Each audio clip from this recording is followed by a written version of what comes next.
La tuberculose reste la principale cause d'hospitalisation et de décès parmi les personnes vivant avec le VIH. Un décès lié au VIH sur 3 est attribuable à la tuberculose en 2016. L'amélioration de la qualité des services communautaires de lutte contre ces deux maladies réduirait le taux de mortalité. Et puis les premières audiences publiques dans le cadre de l'enquête sur la procédure de destitution de Donald Trump dans l'affaire ukrainienne débutent aujourd'hui au Congrès. Ces auditions publiques ont été demandées par les démocrates. Bonsoir et bienvenue dans le 19h. Sachez que plus de 2000 personnes, notamment les personnes handicapées issues de 200 associations de handicapés, sont attendues lors de la célébration de la 27e journée internationale des personnes en situation de handicap. Les progrès réalisés dans le domaine de l'épanouissement des personnes handicapées seront évalués. Les difficultés rencontrées identifiées. Le thème de cette année, le futur est favorable et accessible. Le reportage de Clément Bocco. Leïla est touchée par la poliomyélite depuis sa tendre enfance. Se déplacer à Abidjan est un vrai casse-tête pour la jeune dame.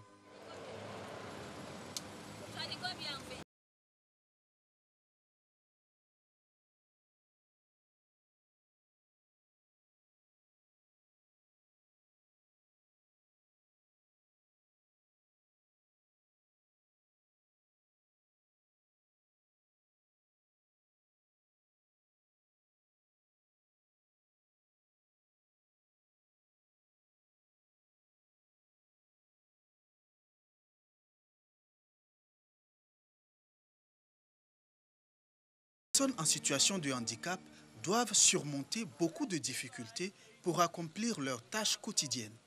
En Côte d'Ivoire, beaucoup de structures ne sont pas adaptées pour accueillir les handicapés. Mais les concernés veulent être optimistes. Alors, ils décident de célébrer les efforts du gouvernement en leur faveur. En prélude à la Journée internationale des personnes handicapées, célébrée chaque 3 décembre, toutes les associations des handicapés fédèrent leurs forces pour une célébration commune. Aujourd'hui, nous disons que le futur est accessible. Pourquoi? Parce que nous sentons que certaines dispositions sont en train d'être prises pour que la personne handicapée se sente bien. On pourrait citer d'un premier temps la loi d'orientation en faveur des personnes handicapées. On pourrait citer la convention relative aux droits des personnes handicapées qui a été ratifiée par la Côte d'Ivoire le 14 janvier 2014.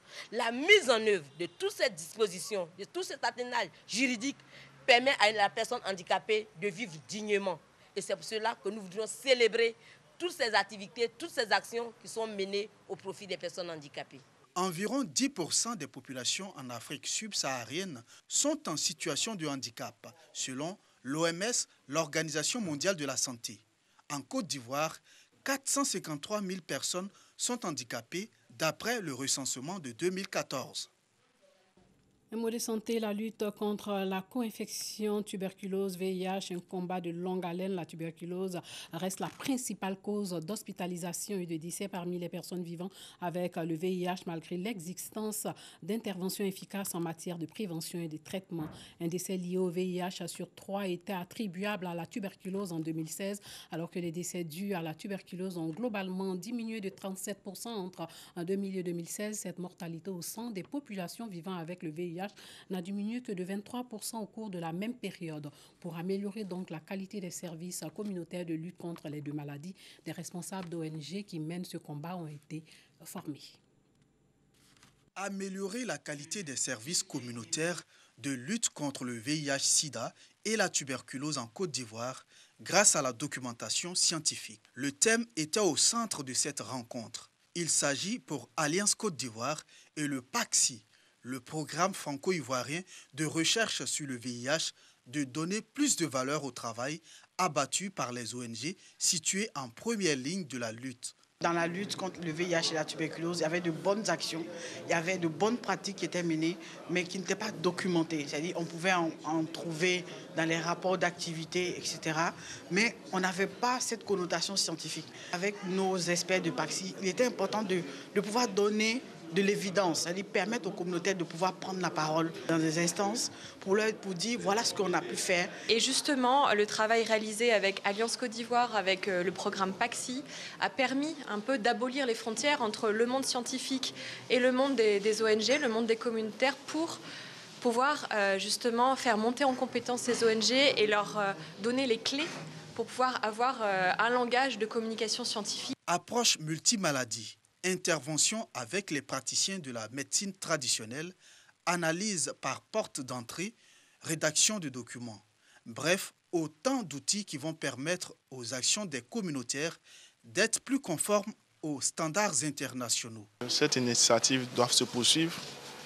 Elle est une belle initiative qui nous a permis en tant que communautaire d'acquérir plusieurs outils nous permettant de documenter, de valoriser le travail que nous accomplissons sur le terrain. Ce projet dit d'amélioration de la qualité des services communautaires de lutte contre le VIH-Sida et la tuberculose grâce à la documentation scientifique a bénéficié du financement d'Expertise France à travers Initiative 5%. La lutte contre l'insalubrité est aussi d'actualité. Les abords de la lagune ébriée sont insalubres par endroits à Blocos dans la commune de Cocody. Ordures et mauvaises herbes se disputent la berge. L'organisation Barracuda Challenge a décidé de mettre la main à la pâte en nettoyant les abords de la lagune du côté de Blocos. Des bénévoles mobilisés pour le nettoyage de la berge lagunaire. Plus de 100 kg de déchets collectés à l'initiative de l'organisation Barracuda Challenge. Une action écologique et citoyenne pour sensibiliser les populations sur la question environnementale. On a essayé d'organiser une journée citoyenne, comme vous voyez. La pêche ici, ça se passe souvent en lagune. Donc du coup, on a choisi Cocody parce que nous habitons à Cocody pour pouvoir nettoyer les bordures. Ici, comme vous le voyez en ce moment, ils sont en train de tous nettoyer et pouvoir donner l'exemple à tous nos citoyens de Cocody et même de la Côte d'Ivoire. Les autorités publiques soutiennent l'action de protection de l'environnement marin ivoirien. Aujourd'hui, il est le devoir de chacun d'entre nous de comprendre que la pauvreté est une affaire de tous. Là où tu te trouves, que ce soit dans un marché, dans un restaurant, je pense qu'il doit y avoir des sacs à poubelle qui vont permettre à chacun d'entre nous, après avoir fini de consommer ou de boire de l'eau, d'aller mettre ces trucs-là dans ces sacs-là. Évitons quand même de salir la ville. Évitons, ne nous disons pas que non, il y a une société de ramassage qui est en charge de cela. On doit aussi les aider à accomplir leur mission. La journée de nettoyage de la lagune ébriée vient en prélude à un festival de pêche qui aura lieu les 22 et 23 novembre prochains à l'occasion de la journée internationale de la pêche. Le festival Parlons-en, 8e édition du Festilag, Festival international des lacs et lagunes. Ce festival rend hommage aux comédiennes africaines et va permettre de développer et renforcer les actions qui prennent en compte la place des femmes dans le développement, le maintien de la paix et la cohésion sociale, en posant les jalons d'une organisation qui va réunir et va veiller à la défense des intérêts des comédiennes africaines. Plus de 50 films sont en compétition. La commune d'Atekoubé, visitée par le 7e art, le Festilag, Festival international des lacs et lagunes.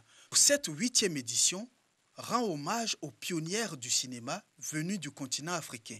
On a voulu rendre hommage aux doyennes parce que c'est elles qui nous ont montré la route. Ces comédiennes qui ont l'âge de nos grands-mères, aujourd'hui bien de nos mamans, que j'ai vu se battre toute leur vie pour pouvoir structurer ce corps de métier. L'idée de cet événement, contribuer à la relance du cinéma en Côte d'Ivoire, et cela passe par la réouverture des salles de cinéma.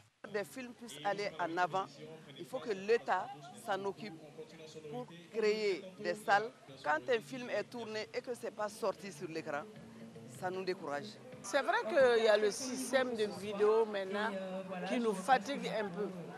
Mais les salles de cinéma aussi, c'est important. Et d'aider le cinéma à émerger. Je pense que c'est un travail qu'elle doit mener parce qu'il y a beaucoup de perspectives pour pouvoir former les jeunes. Il faut reprendre les jeunes en main à travers le cinéma. Une projection au cours de laquelle les téléspectateurs n'ont pas boudé leur plaisir. Ça a encouragé parce que si le cinéma peut revenir encore, ça va nous faire du bien. On a vu des femmes vraiment dynamiques qui sont dans ce métier. Ça m'a donné le courage de donner des conseils aux jeunes gens qui veulent faire ce métier. À travers le Festilag, Festival international des lacs et lagunes, Nakissi Savané veut vulgariser le cinéma à travers des projections éclatées et la formation. Le Festilag va durer 5 jours et pour cette année, 50 films sont en compétition. Sachez qu'un projet de loi a été adopté aujourd'hui en Conseil des ministres. Ce projet de loi modifie la loi du 26 novembre 1963 portant fixation des peines applicables et certaines infractions commises en matière de police de la circulation. Il vise à étendre les pouvoirs du juge à la mise en œuvre des mesures d'annulation du permis de conduire des conducteurs qui, par leur insouciance, causent des morts et des blessés graves parmi les usagers de la route. Le projet de loi permet au juge de prononcer en raison de son appréciation l'annulation du permis de conduire du conducteur condamné pour homicide ou blessure involontaire occasionnée lors de la conduite des véhicules. Hors de chez nous, les habitants du village d'Amboï-Trimanjaka, à quelques kilomètres d'Antananarive, à Madagascar, n'entendent pas quitter leur rizière pour faire un peu de place à la capitale malgache qui étouffe. Le président André Rajoel souhaite déplacer de quelques kilomètres une partie d'Antananarive et de ses 3 millions d'habitants. Pour ce faire, il faut remblayer quelques 1000 hectares de rizières situées au nord-ouest de la capitale et donc exproprier les quelques centaines de familles qui y vivent. Ces rizières sont dans la famille de Jean Désiré depuis 5 générations. Les agriculteurs de cette région se mettent à la pêche et aussi fabriquent des briques. Jean Désiré espère transmettre un jour ces terres à ses enfants, mais aujourd'hui, ses plans sont menacés par une expropriation dont il ne veut pas entendre parler. On n'échangera pas nos terres contre de l'argent. On n'acceptera pas non plus de déménager. Parce que la rizière a pu faire vivre nos ancêtres. La vente des briques permet de financer nos besoins quotidiens et de payer la scolarité de nos enfants. Et lorsque la récolte de riz est finie et que je ne gagne pas assez avec mes briques, je peux revendre ma récolte. C'est sur les rizières de Jean Désiré et d'autres habitants d'Ambouk-Malzac, un village à quelques kilomètres d'Antananarive, que le gouvernement veut construire la nouvelle capitale malgache, Tamas. 600 millions de dollars d'investissement estimés pour construire les nouveaux ministères, des banques, des logements, des commerces, des entreprises. Mais pour cela, il faudrait remblayer 1000 hectares de rizières. En échange, le président de la République a proposé aux paysans de déménager à plus de 700 km de la capitale malgache. Si vous avez une rizière d'1 hectare, en contrepartie, comme on parle de riz, allez, je vais vous donner 5 hectares à Bevoy. Indignés par cette proposition, des centaines d'habitants, dont Watchman Zak, ont manifesté leur colère. Rien qu'en vendant nos poissons, on peut gagner 7,50 € par jour. Vous êtes en train de détruire notre gagne-pain. Pourquoi donnez-vous des coups de pied dans nos marmites? Face au mécontentement, l'État malgache a proposé un montant total d'environ 20 millions de dollars d'indemnité à plus de 700 familles et a indiqué chercher d'autres solutions. L'État est en train de chercher s'il y a à côté des rizières libres que l'État peut aussi acheter pour réimplanter les gens qui seront touchés par le projet et qui souhaitent encore rester dans le projet, dans les activités d'agriculture. On va chercher un terrain juste à côté pour construire des logements à caractère social. Le projet est une des nombreuses promesses de campagne d'Ange Rajoel. Son objectif, faire de Tana Makweng la plus belle capitale africaine. En Bolivie, après le départ de Evo Morales, l'opposante et deuxième vice-présidente du Sénat, Janine Áñez, s'est proclamée présidente par intérim du pays, malgré l'absence de quorum au Parlement. Le tribunal constitutionnel a validé son élection. Elle est la deuxième femme à la tête du pays depuis Lydia Gayler, renversée par un coup d'État militaire. L'ex-président exilé au Mexique dénonce un coup d'État. Et pour finir, sachez que ceux qui accusent Donald Trump d'avoir tenté de faire pression sur le président ukrainien afin qu'il engage des poursuites contre le fils de Joe Biden ont l'occasion de se faire entendre. William Taylor, l'ancien ambassadeur américain en Ukraine, et George Kent, le secrétaire d'État adjoint à l'Europe et l'Eurasie, prêtent serment devant le Congrès dans les premières auditions télévisées de la procédure de destitution visant Donald Trump. Voilà, c'est tout pour ce soir. Merci de nous avoir suivis et portez-vous bien.